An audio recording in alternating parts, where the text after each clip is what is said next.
పండితులు చాలామంది ఉన్నారు కనుక నాకు ఓరో సందేహం వచ్చింది, మీరు చెప్పాలి. నేను చాలా మా ఇంట్లో నోములు అందరి ఇళ్ళలాగానే వ్రతాలు జరుగుతాయి. చాలా సందర్భాల్లో స్త్రీలు వ్రతాలు నోములు చేస్తుంటారు. ఎందుకు? పాపం వారి కొరకు చేయరు, వారి భర్త పిల్లలు బాగుండాలని చేస్తారు. నేను ఒకరోజు అడిగాను, నా భార్య బాగుండేలా నాకేమైనా వ్రతం ఉందా, నేను చేయాలని కోరుకుంటున్నాను అని. నిజంగా కోరుకుంటున్నాను. నాకెవరూ సమాధానం చెప్పలే ఇప్పటి వరకు. చెబితే సంతోషిస్తాను. నా భర్త బాగుండాలని స్త్రీ వ్రతం చేసినప్పుడు భార్య బాగుండాలని పురుషునిగా నేనెందుకు వ్రతం చేయకూడదు? నాకెందుకు ఉండకూడదు కోరిక? సో దీని సమానత్వం అందామా? ఏమైనా మానవీయత కదా. అలా ఏదైనా ఉంటే చెప్పండి. ఉంటే దాన్ని మించిన ధర్మం ఇంకోటి లేదు, నేను ఒప్పుకుంటాను. ఖచ్చితంగా ఇక్కడ సమాధానం చెప్పడానికి సిద్ధంగా ఇద్దరు ఉన్నారు. ఎవరు చెప్తారో మీ ఇష్టం అన్న. దీనికి సమాధానం అంటే ఏం లేదు, ఇది నేను చెప్పింది కాదు, ఇది మన ధర్మమే ఏనాడో చెప్పింది.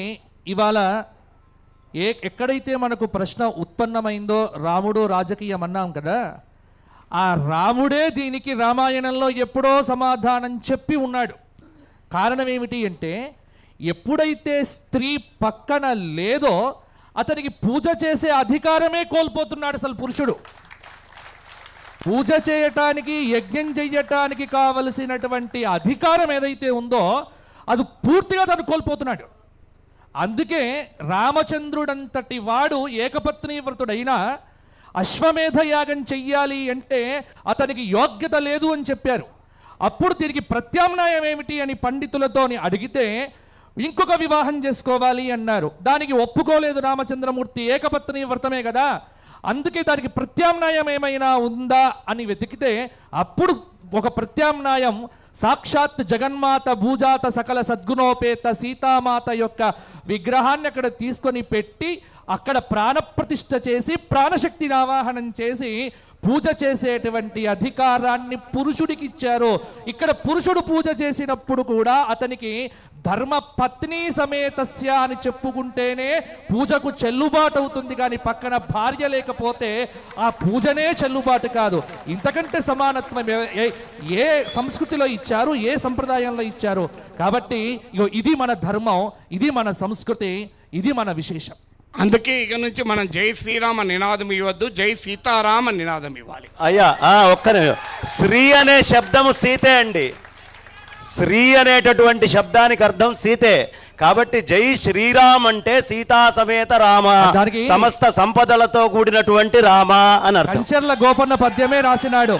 అంటే నేను అనేది సామాన్యులకు తెలియదు గనక, సామాన్యులకు అది అర్థం కాదు గనక సీతారాం అనడంలో తప్పేమీ లేదు కదా. జై సీతారాం.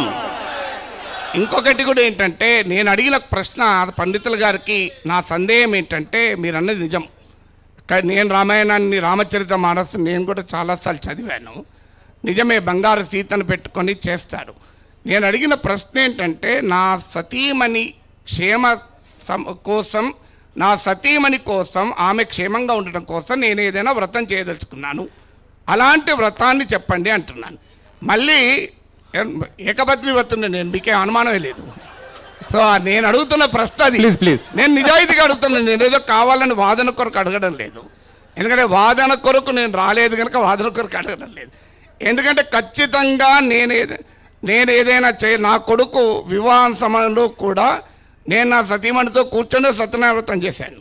వేరే అవకాశమే లేదు, దంపతులు కూర్చొని చేయాలి, ఇంకో మార్గమే లేదాడా. సత్యనారాయణ వ్రతం అంటూ చేస్తే ఇండివిజువల్గా కూర్చొని చేయరు నాకు తెలిసినంత వరకు. ధర్మపత్ని సమేతంగానే చేయాలి, పతి పక్క నుండినే చేయాలి. కానీ నేను అడుగుతున్నది ఏంటంటే, స్త్రీ తన భర్త సంక్షేమం కొరకు ఆమె ఒక్కరిగా కూడా చాలా వ్రతాలు చేస్తుంటారు. కానీ పురుషుడు నా భార్య సంక్షేమం కొరకు నేను వ్రతం చేయదలుచుకున్నాను చెప్పండి ఇప్పుడు గురువు గారు అని అంటున్నాను. తప్పకుండా దీనికి పురుషుడికి ఒకరోజు వ్రతం కాదండి, ప్రతినిత్యము నిద్ర లేచి పూజలో కూర్చున్న ప్రతిక్షణము మమ ధర్మపత్ని సమేతస్య సకుటుంబస్య సపరివారస్య క్షేమ స్థైర్య ధైర్య వీర్య విజయ అభయ ఆయురారోగ్య ఐశ్వర్యాభివృద్ధి అర్థం.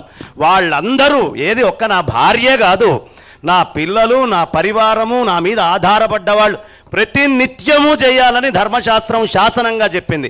కాబట్టి నిద్ర లేచిన ప్రతిరోజు పురుషుడు భార్య బాగుండాలని చేస్తేనే వాడికి రోజు కింద లెక్క, లేకపోతే లేదు. సరే ఏమంటారు, మీ ప్రశ్నకు సమాధానం దొరికింది అలాగే అనుకోవచ్చా? ఇంకొకటి నేను చెప్తాను, ఎందుకంటే దీనికి అంటే మీకు శాస్త్రపరంగా కూడా నేను చెప్పగలుగుతాను.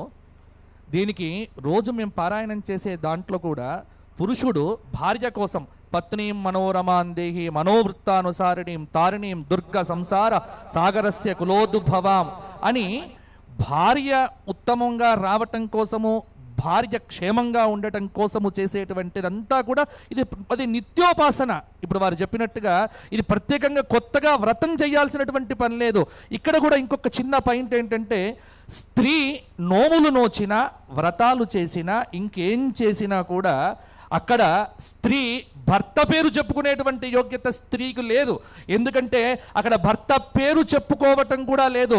కేవలంగా మమ సౌభాగ్య సిద్ధ్యర్థం అన్నప్పుడు నా సౌభాగ్యం ఉండాలి, నా సౌభాగ్యం అంటేనే వాడు పక్కన ఉన్నటువంటి వాడు.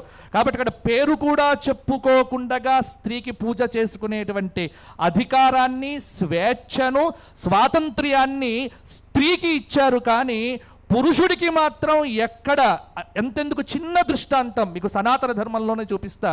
అంటే మన ధర్మం ఎంత గొప్పది. పైన కొండ మీద ఉన్నటువంటి వెంకటేశ్వర స్వామి వారు, కొండ కింద ఉన్నటువంటి పద్మావతీదేవి గారు, ఈ రెండు బ్రహ్మోత్సవాల్లో మీరు చూడండి.